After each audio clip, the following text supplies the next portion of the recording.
Howdy, everybody. Bob Tallman for No Spin Rodeo. No politics, no BS, just hard-hitting news and rodeo commentary from two of the most trusted sources in our sport. Kendra Santos, Tommy Joe Lucia. Listen up. Here we go.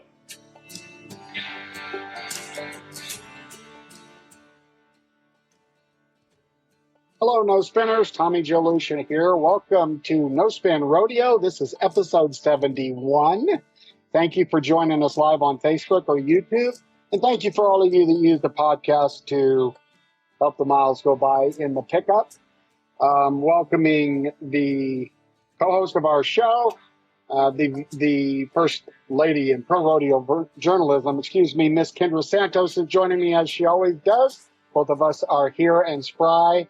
And we are honored and humbled, frankly, to have, and I do not use this word lightly. Because when you use the word legend, or it just seems overused, mouse bait, junk. But when you really are a cowboy, and you really are a good human, and you really have notched your saddle horn along the way, you've done it, you haven't just said it, and you represent what's good in our business, then you probably have a name, sounds something like Kerr. So I want to welcome to the show Susan and Bobby Kerr. Thank you two very, very much for joining us. Today's episode is just talking to you two. How are y'all today? Good, and thanks for having us. Thank you. Well, like I always say, I'm just such a gentleman. Kendra can say how much of a gentleman I am, out of frame here. But I always start this out with welcome to the show. We're just going to visit, right? We figure out that's the funnest stuff to do. We'll just visit like we got a cup of coffee. We're sitting on the back porch looking at the pasture. It's probably, in Texas, the pasture's not burning up anymore. Heck, it's raining every other week. It would be right for us to be gone when it's raining one summer, wouldn't it? Oh, yeah. And so I'm going to turn it over to Kendra and let her kick off this visit with the amazing duo. And I say duo because these two have been and are attached at the hip. One performs in the arena, and I know what Susan does because I did it for my dad for 17 years. I know exactly what happens in your world, Susan. So welcome to the show. Kendra, let's kick it off. This is a privilege. How are you guys? We're good. We're good. Thank you. You're in Steamboat today, up in the altitude, but a beautiful altitude. Oh, yeah. Oh, yeah. Very nice. Pretty place. A very, very dry, hot, right? Yeah, it It's been a is. while since I've been up there. So very nuts and bolts, but before we get to the good stuff, which is just a visit, I believe this is correct. 5-time PRCA Specialty Act of the Year. Is that correct? Six. Okay. So you all haven't updated your website, folks. No. Haven't updated in a while. That's my fault. I went straight to the source. 6. Okay. Sorry. Cool. And you've also performed at our Super Bowl in Vegas at the NFR, right? Big honor. Yes, ma'am. It was fun. A lot of fun. 2016. Okay. So I was trying to think, okay, what are the most important things, again, just as a form of broad stroke background here, what would be the greatest compliment? I feel like horseman, showman, artist, cowboy. Does one of those stand out as like what you're most proud of? Probably horseman, cowboy, entertainer. For the show. I always tell everybody, I love it when we're playing to a big full house crowd, like we were in Spanish Fork or whatever, big crowds.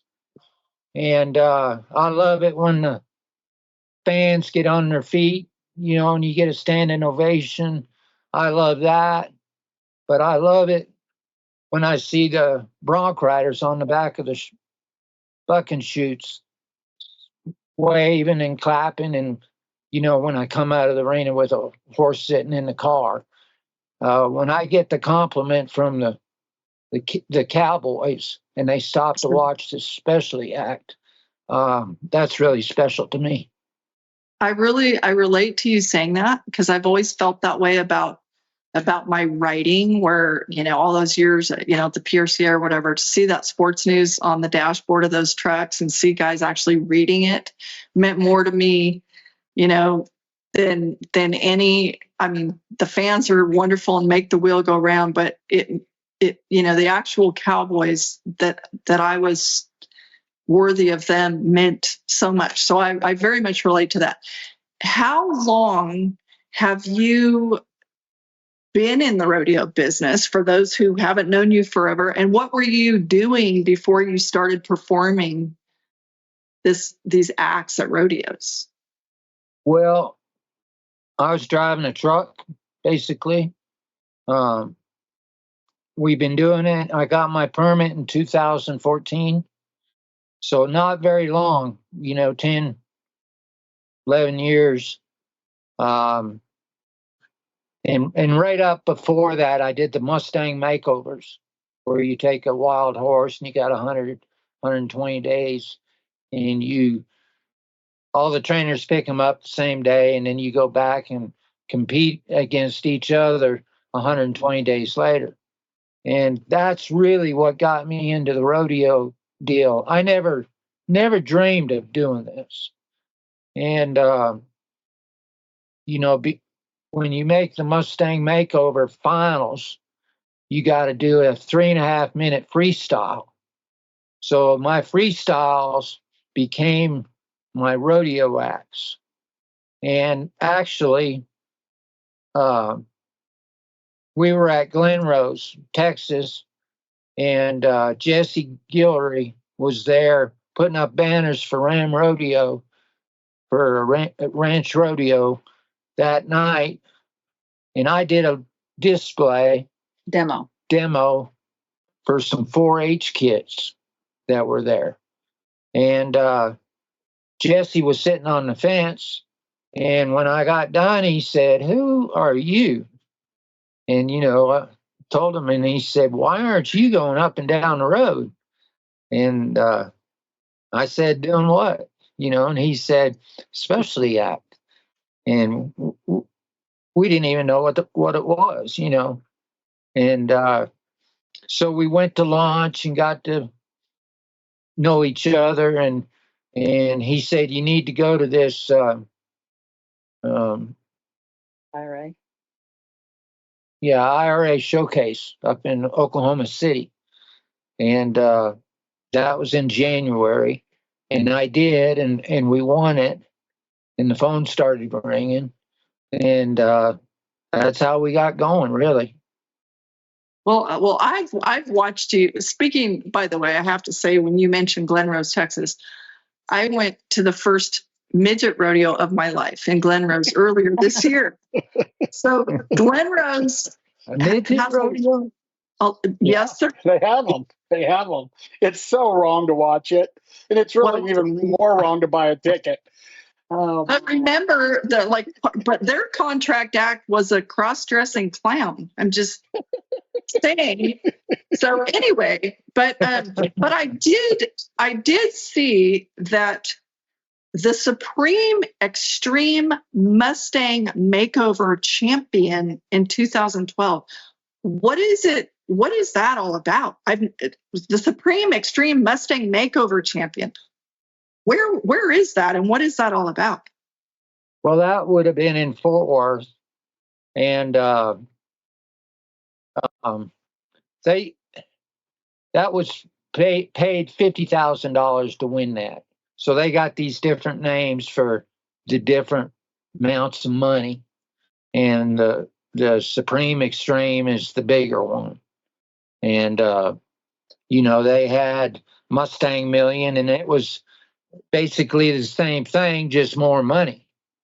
And then they have the Mustang makeovers, and I don't know what they're paying now, 30 or 50,000, Yeah. you know, and it's all good, you know. Now the million deal, did it pay $1 million No, I paid 200,000. To the winner. to the winner? got the But it was $1 million. Altogether? It was $1 million purse. Yeah. Yeah. Now everybody thought you won it, but you didn't win it, did you? No, I was second and third. Tom Hagwood won it. Okay, so again, then the internet has failed me because the internet said 2012 champion and said 2011 finalist. So That's correct.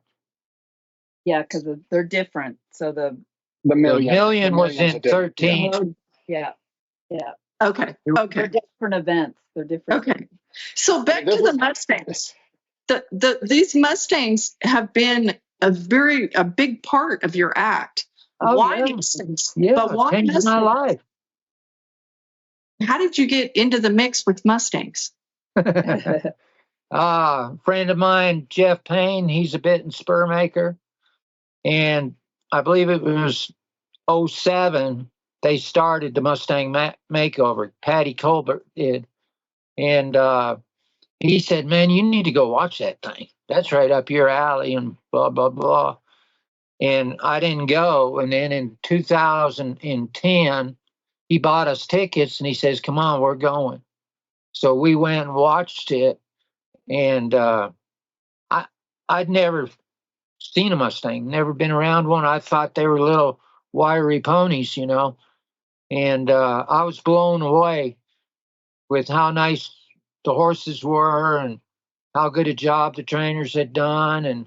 And I said, hell, I'm parking my truck. and I did, and I hung my shingle out again to ride horses.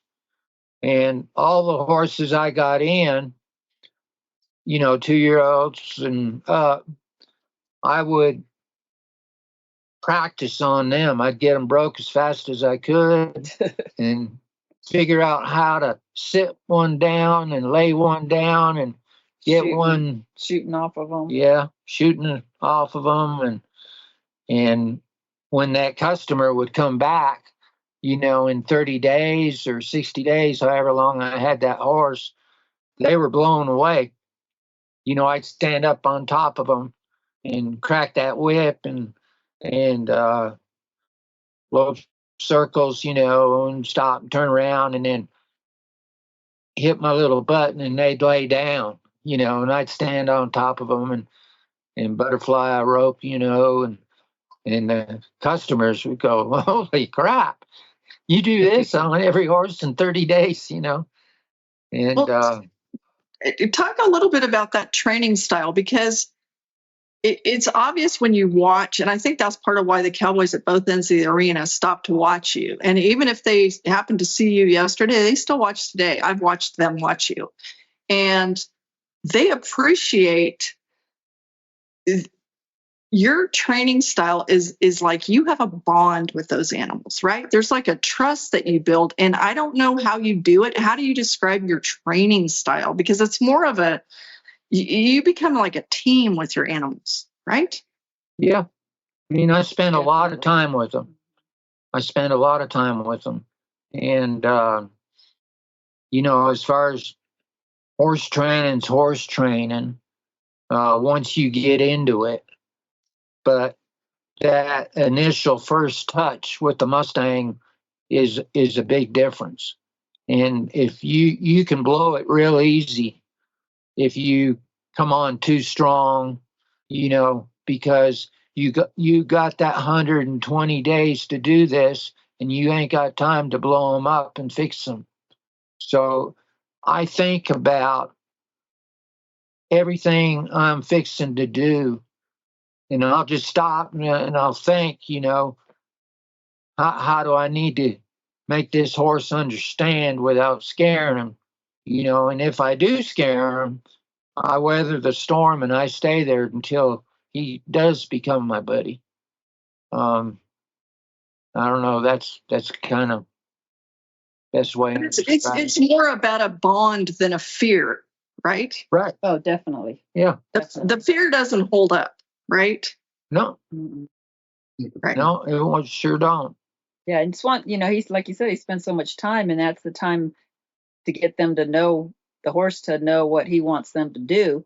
Um, like you said, if he messes it up, then he's got to take that extra time to undo that mess up and then teach him what he wants them to do. Right. So it's made the Mustangs have made him a better trainer. He's trained horses Oh yeah. his whole life, roping and cutting and I don't know, barrel racing and everything. He's done everything, but the Mustangs have helped him because it slowed him down to think about what he needs to do not to mess up instead of just doing what he wants to do pretty much. Is it interesting the first time you go out in front of that pack house with an animal that's never been out there before? Every time, yeah. Yeah. Every time. What about the old car and the old truck? How did they become part of this situation? Well, my first act with the bay horse Poncho, I went in there on a surfboard, and I was riding a surfboard. It was tied to the saddle horn, and I had a little string I was hanging on to that was the drive lines, and I was cracking my bullwhip, and we went in there at a long trot, and I did some spins and circles and pulled his bridle off, and let's see, I don't know if before that I called for a cow, and I roped this heifer, and dallied off and pulled her down a little bit and let her go. And then I took his bridle off and spun him around and shotgun, come out, and shot it off. And then I jumped him in the back of the truck. And I had a little piece of binder twine in the back of the truck with a snap on it that I could snap to a string around his neck. And then I jumped off, got in the truck, and drove around Will Rogers Coliseum. And man, they were going nuts, standing ovation and that. And anyhow, we're driving home. I wound up being fourth and fifth that year. I had a gelding and a mare, but I won the freestyle portion of it. And Susan said on the way home, "How are you going to top that next year?"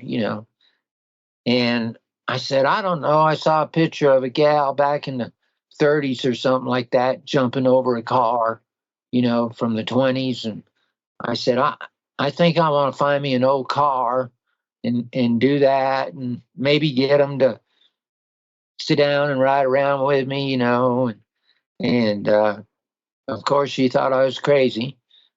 And anyhow, right away, I got on my phone on Craigslist and I found that car. And we went the next day to look at it. And it was a policeman in Dallas owned it. And they told me I wouldn't get my check, which was about $15,000 that I won for about 30 days. And so I said, okay. And I told that policeman, he wanted $1,100 for the car. And I told him, I said, I'll take it, but I can't get it for 30 days. I won't get my check for 30 days from this contest I just won. And he said, oh, it's yours. I'll hold it. And that summer, two guys, friends of mine from Fort Worth, would come down on the weekends and just watch me train. They would just stand, lean against the fence and watch. And they loved it, And then when I went up there and did good, I told them what I was going to do the next year. I says, I'm going to get this car, and blah, blah, blah, do this. And they said, what? And they said, where's this car at? And I said, it's in Dallas. And they said, send us a link to that thing. We want to see it. So I did.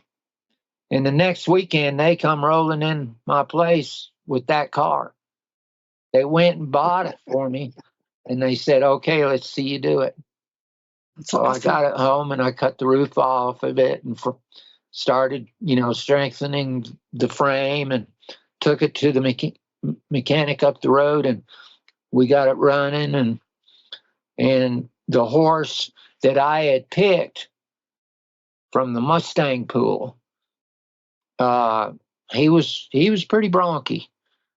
Anyhow, he was just the right size and everything, though, to ride in that car. And I took him up to his garage where the car was, and I jumped him in it. I already had him to where he would sit down on some bales of hay. And I would lope him around there at the garage, and then I jumped him in the car, and I backed him up like it was those bales of hay. And he sit down. He sit down right off, and man, I was so happy because I worked all winter long, in the spring, trying to make this vision come alive, And anyhow, we got the car running, and I got the car home. And again, I would lope him around, and I might even have a cow in the arena and drive a cow, whatever. And I'd get him tired, and I'd jump him in that car and let him catch his wind, catch his air. Where he got to liking that car so much that was his safety place. And he would drop his shoulder and lean into that car, just like a dog and horse would lean over, He loved that car. And it all worked out. That's awesome. Speaking of working out, how long have the two of you been married? 41. 41 years. Yeah. 41 years. Are you both gypsies by birth, or did you have to talk each other into this? It was the right timing. Everything was right. Kids were grown. We didn't have nobody in the house, we had to worry about. And we're like, might as well, get paid to travel pretty much. We love what we do, Well, and everybody loves what you do, and you've made this whole family of people. Some people that you really know, and some people that they watch from afar. But you guys have this comfort factor. Like everybody feels like they know you, and they're like those horses. They feel like they trust you, and they would love to go have lunch with you because you're good, country people. That's and that's start to finish. This cancer journey is something that your rodeo family, you've been very amazing to sort of share that with your rodeo family, as far as, hey, this is what's going on. And again, correct any of this if it's wrong or whatever, but it's my understanding that the original diagnosis was esophageal cancer in 2021. Does that sound right? Yeah. And then spread to your liver and your lungs. What? I don't know what this battle's been like. I feel like you have been pretty public about. There have been times when you've had to fly home for treatments.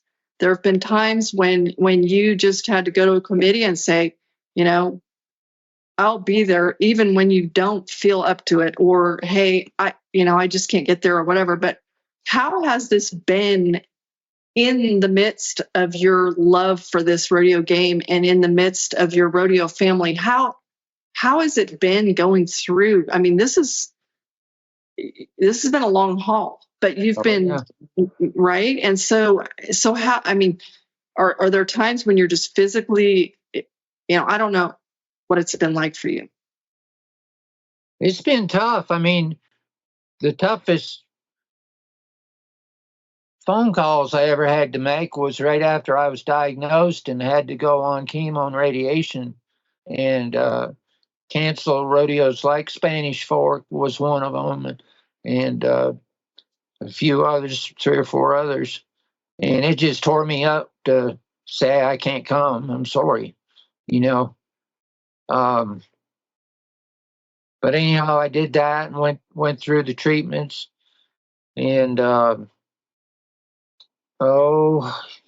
we have our own home remedies that Susan has fixed up and looked up, and we're on that stuff.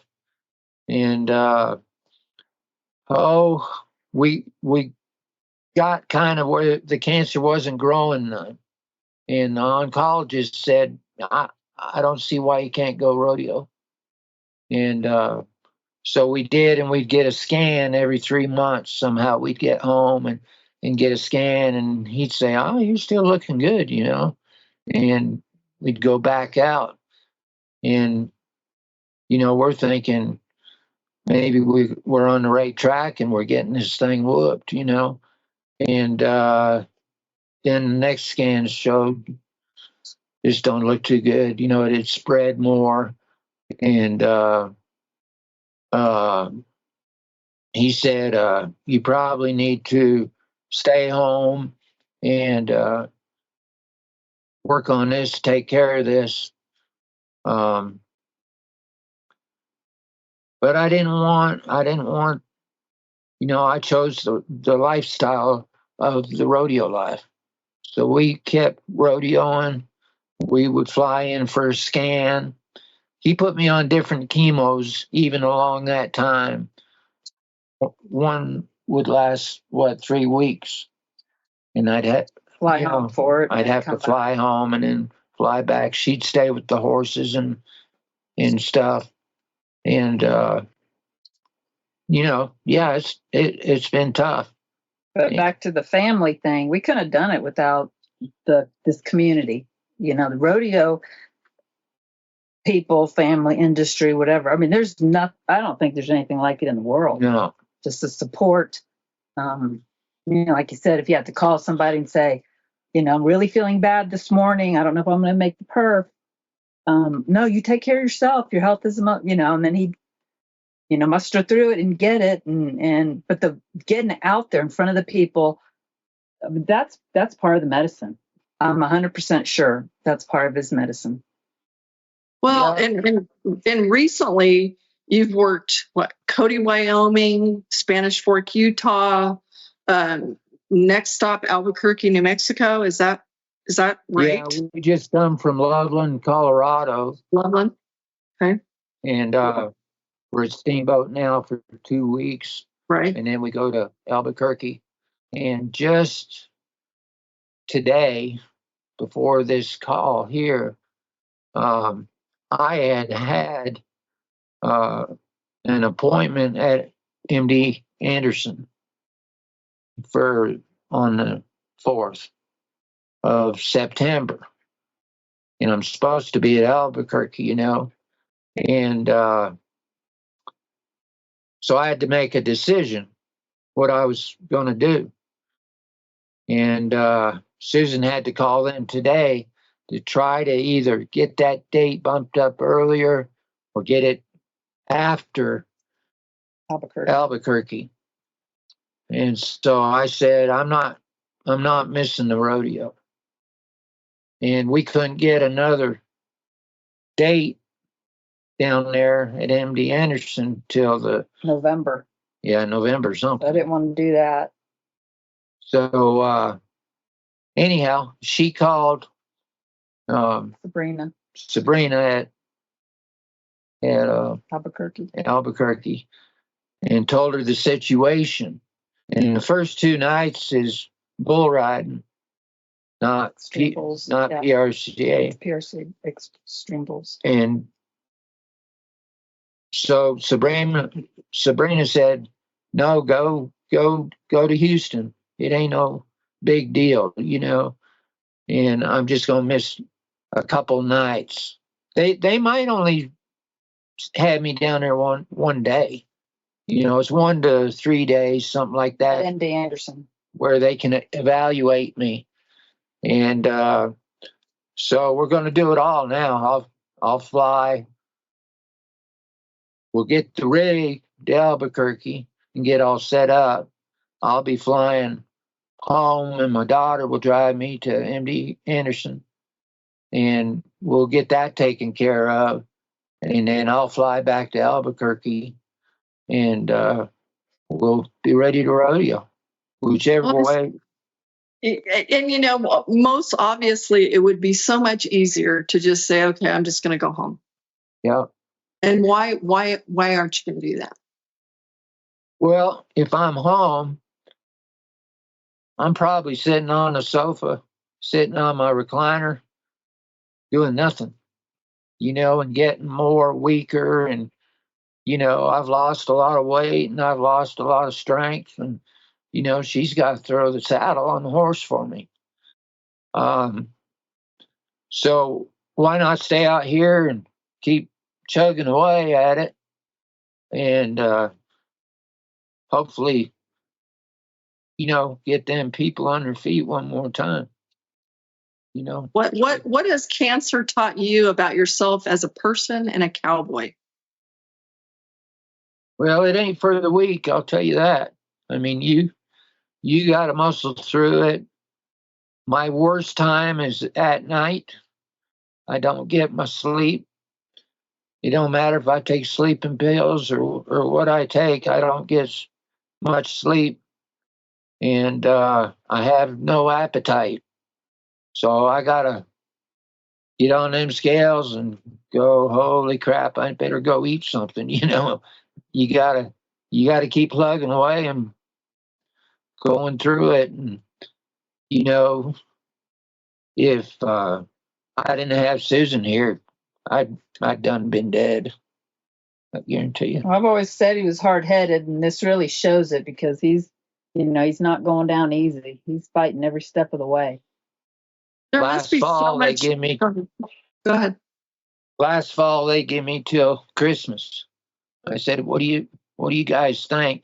One was an oncologist, and the other one was our radiologist, and not in the same room or at the same time.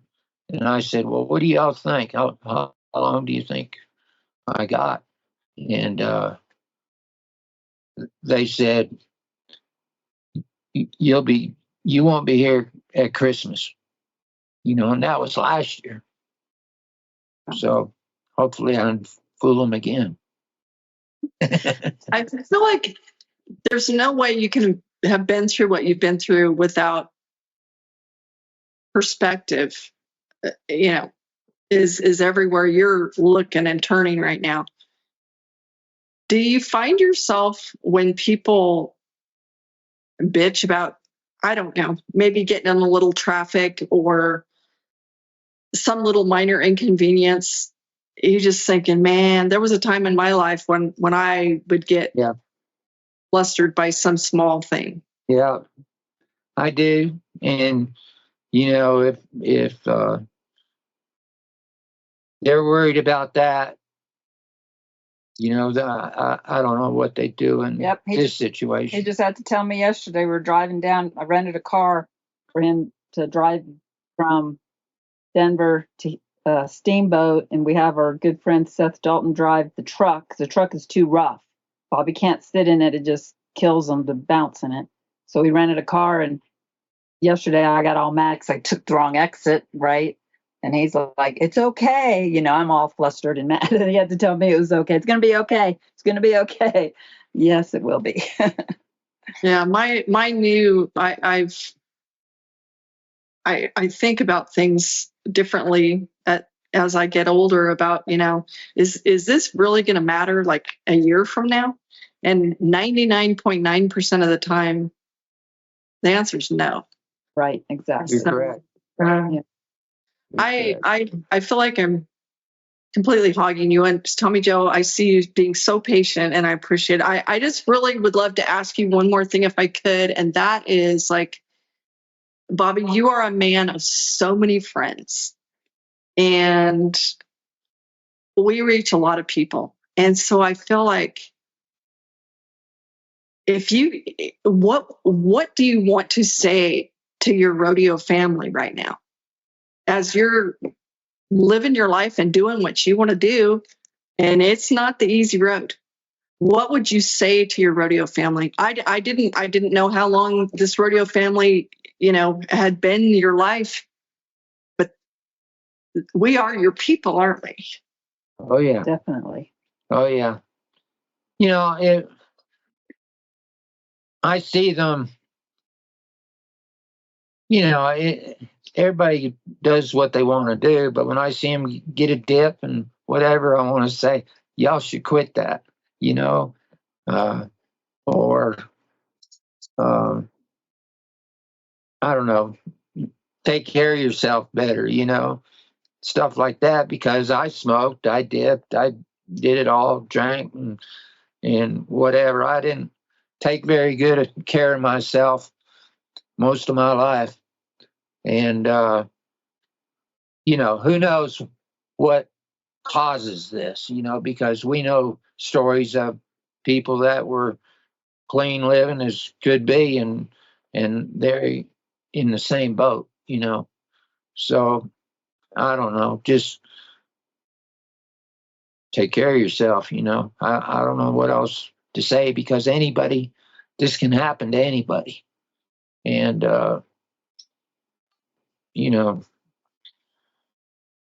I just want to say, like, again, that there's no industry like this that comes together with people that, like you say, people that we know really good, people that we're getting to know that we didn't know before, that we're getting to know now, and people that we just barely know, just Facebook friends, and the support and the prayers. I mean, just it's unbelievable. I know prayers is what's carried us through. Yeah. So much. We do everything we can. We did the traditional chemo radiation.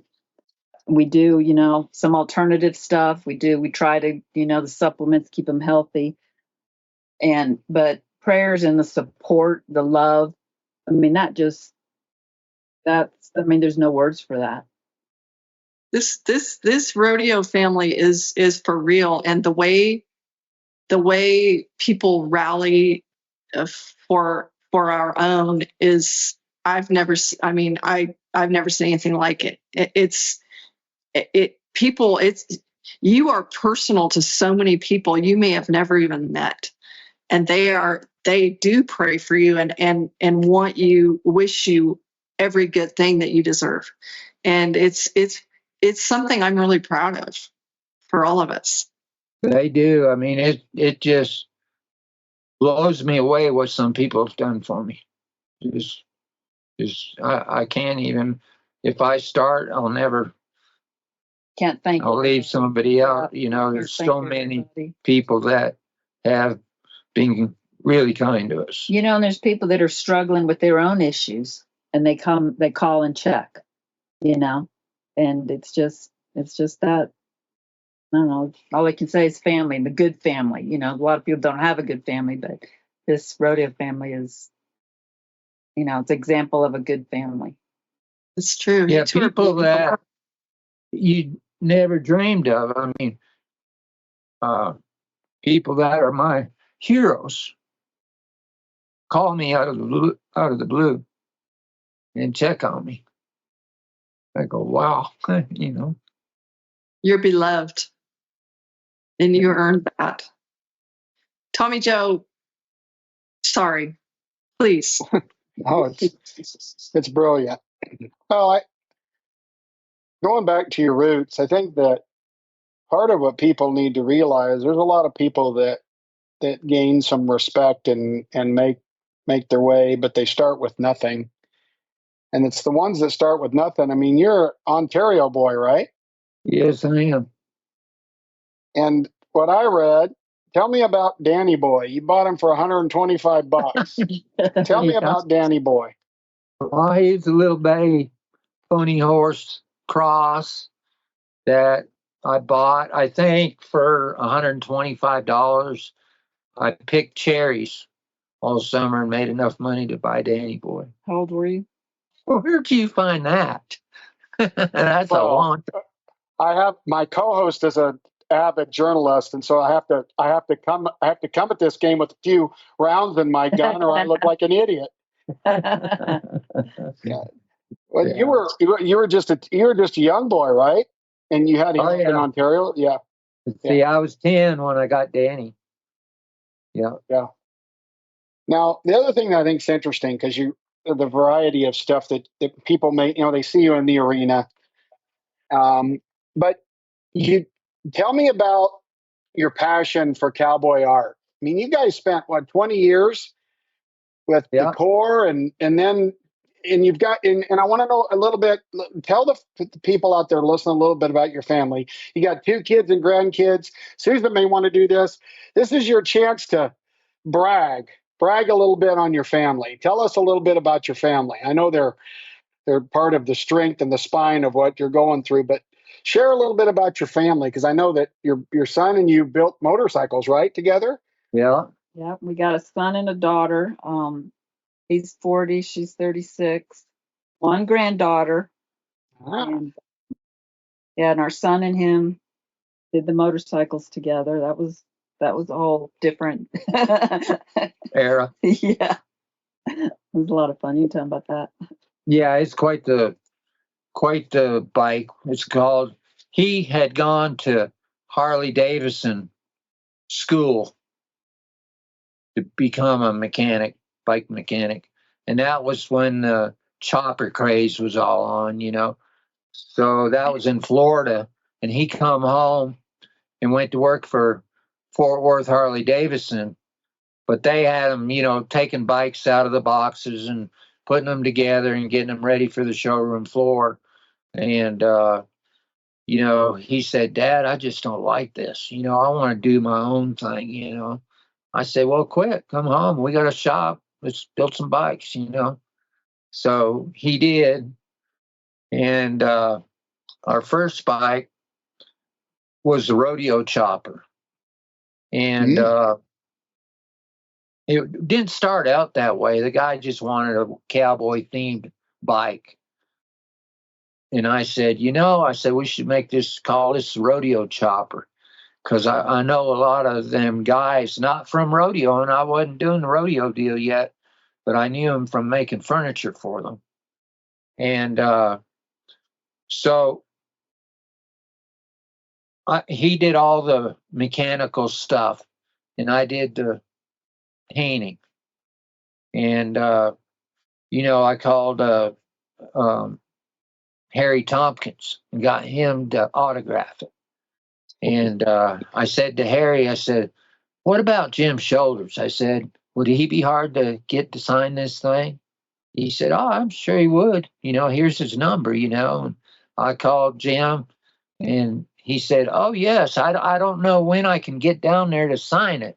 I said, oh, you don't have to come here. I'll be at your door tomorrow morning, and I was. And let's see, Billy. Pet Bauer. No, old timer. He went to the NFR at both ends and saddle bronc riding and calf roping. Billy. I'm pretty sure it's Billy. Yeah, Live from Abilene. Might be wrong. Don't matter. give them the names you know. I went down. I went down to Abilene, and his wife said he was at the lake fishing. Right. And I went to the lake, and there he was fishing, and he had an oxygen bottle on. And I got him to sign it, and he messed up. He was so mad at himself for messing it up, his name, and he had to stroke it out and rewrite it. I'll think of his name later. Larry Mahan signed it, and I went up to Roy Cooper's, and Trevor was there, and Larry and Roy, and I got them to sign it. And Trevor he just put Trevor Brazil, And I said, no, sign how many world championships you won. And he said, I don't want to. Roy said, do it. And so he put 5 times world champion, but not done yet. That's awesome. Yeah. That's cool. Yeah, it's priceless. Yeah. You know, and then like I got Ty Murray and Jim Sharp and Cody O and Dave Appleton, you know, there's 13 of them. And the paint job starts out at Calgary, and it's like a road map. It's like a root beer brown, and in black there's a road map, and it goes to all the big rodeos, Cheyenne and you know, all of them, That's all the cool. way down through Waco and Austin and Houston. That needs to be in a Hall of Fame or a museum or something, right? It does. It's It does. all the motor parts my son took apart, and we sent them to Tom Howe in Canada, a bareback rider friend of mine, and he engraved it all, and then we re-chromed it, and the wheels look like horseshoes. Ego trip out of Lubbock, we went up there, and I took the real horseshoes, and I laid them out, and I said, this is how we want it to look. And I mean, you want to go nail them on a horse. You know, it looks real. And Carmen Allen did all the leather work on it. It's incredible. When I see it, I'm blown away. Yeah, it's pretty. I could go on and on. Where is it now, Bobby? It's at our place. My son's got it. Yep, you got it. He got it back. Yeah. Well, that thing's going to have a home somewhere. It's sometime big. It needs to, really. I'm serious. There's nothing close to it. Yeah, our good friend of Bobby's was the guy that ordered it. He wanted to be the first one. He's such a good friend, but a good fan of everything Bobby does, and he wanted to be the first one to get one of their bikes. So he's the one who did it.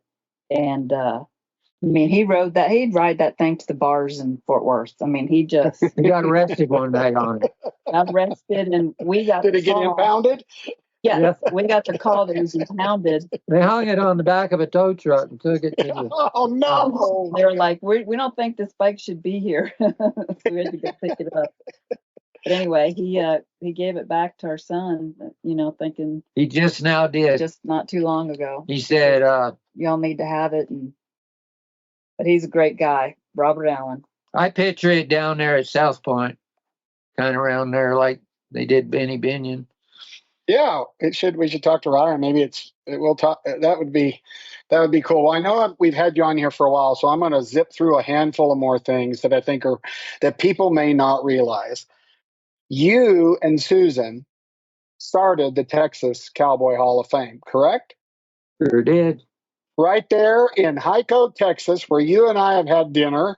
Yeah. And you've done more cool ass shit, frankly, in Hyco, Texas than can be imagined. But to start, was it your idea or Susan? Who decides to start a Hall of Fame in Hyco, Texas? Give us a little background about that, which now it went to Fort Worth, the Hickman family, right? You've kind of passed the reins off.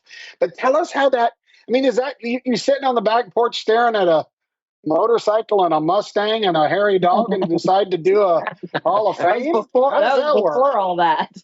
Oh, you're just staring at each other then. Yeah. As in 97. And I had my shop in town for about 4 or 5 years, and we bought the property we have now, and it's got a big shop on it. So I moved my manufacturing part of it to the shop at the ranch. And I said, what should we do back here, And Hilda Littleton, she said, you ought to put in a museum. I said, you know what? That's a great idea. She said, because of the ranching community and blah, blah, blah. And I said, nope. No, it's going to be, Champion Cowboys. yep, champion Cowboys. And, guys that I'm a fan of. And so I called. I've been good friends with Ty Murray a long time. And I called him and asked him if he'd loan memorabilia if I did this. And he said, yeah, I would. And I'll tell you what, Cody Lambert come down to pick up a chandelier I'd built him. And we went to lunch and I asked him, and he said, yeah. He said, there needs to be a Texas Cowboy Hall of Fame. He said, yeah, I'm with you all the way. So, then Jim Sharp, then Tough Peterman, and it just started growing. And, one thing led to another, and one, cowboy led to another, one phone call led to another, and it just grew up. We built all the cases, and, the cases I built are still with it in Fort Worth. And it's pretty cool. Well, I mean, we had our grand opening day, and they were lined up going down 281 waiting to get in there to get autographs, from Walt Garrison and Jim Sharp and Ty Murray. When Ty pulled up, he said, what are all these people doing here? I said, hell, there's one couple here from Louisiana wants your autograph. Can you believe that? Ty was really proud of that, because I just had a flashback. Young Ty, when I was there visiting, drove me to that, and we went in, and God knows where, but I have pictures of going in through that. He was really proud to be a part of that. Awesome. That's great. As I sit in front of his shaps right behind me, but he took me there, and I'd never heard of Hico, Texas. But he was cool. Proud of that. Yes, sir. No KKK Cafe. That's got a long story. Yeah, that's a whole nother. Oh, that's That's another podcast. We're not going there. That's a whole nother podcast. Well, for me to sum it up, I don't do this very often, but I worked on a little something that I kind of think encapsulates you. And I'm going to say this because we haven't known each other that long, but you just know, right, Bobby? You just know people, right? It's just like looking in a horse's eye. You look in that eye, and you and Susan both have. I remember telling my wife, I just call it a soft eye, right? And that means that the heart, the channel from between the eyes all the way down to the heart is open, and that ain't the way it is with everybody. We both know that. And so for me, my little deal, I wanted to read you a little something that I put together, and it might end up being stupid, but I'm going to do it because I put some work into it. So I want you and Susan.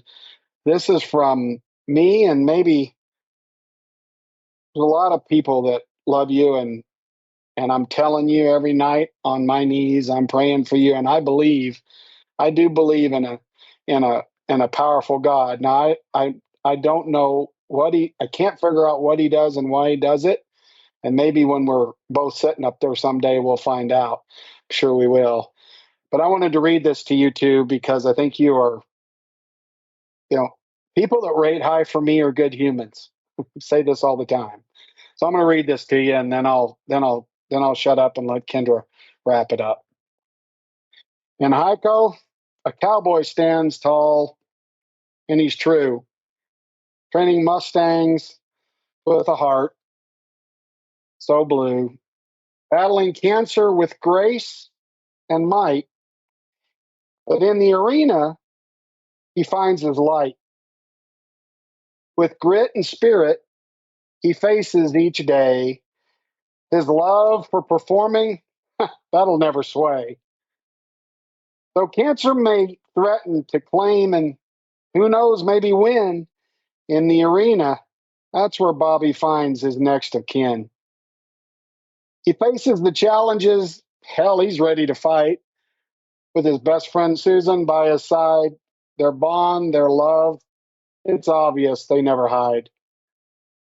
With faith in his ride and God Almighty by his side, through challenges and the stretches of darkness that he rides, the cowboy's belief in miracles burned bright. His goal seems clear to me, come what may, to ride with grace and that big old Bobby Kerr smile on display. For in the arena, that's where he finds his release. Those people that train horses know what I'm talking about there. His spirit soaring, and in that arena, I think his heart's at peace. Through the trials and pain, his courage shines bright. He's a cowboy warrior riding in God's pure light. In Heiko and rodeo fans' hearts alike, a legend will always be a Mustang training cowboy who's wild and free. Cheers to you, legend. Wow. Unbelievable. Yep. Can't even say. That's I'm- Tommy Joe. That's awesome. Yep. Thank you so much. That's just a small portion of the love that all of us have for you, both of you, because we know that this is a team effort. Godspeed. God love you. We're all with you. We're a phone call away, but you'll never call. We know that. You just won't do it. Stubborn old dog. But we're all here for you, and I hope you feel it.